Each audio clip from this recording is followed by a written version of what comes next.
how to track blood pressure with Apple Health. Once you open up Apple Health, then it's going to look like this. Now what we need to do is to go and click on Browse in the bottom right corner, and here you will see Heart. Select Heart, and the second option is going to be blood pressure. Once we click on blood pressure, then if you have a cuff or a Bluetooth device connected to your Apple Health, then it's going to be displayed right here. You are also given the option of adding data manually by clicking on the button and in the top right corner.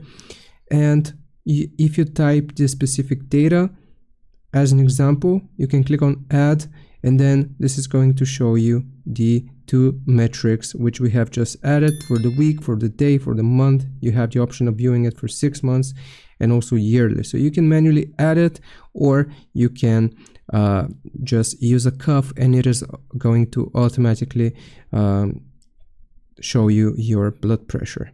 I hope this helps. Leave a like and sub. I'll see you next time.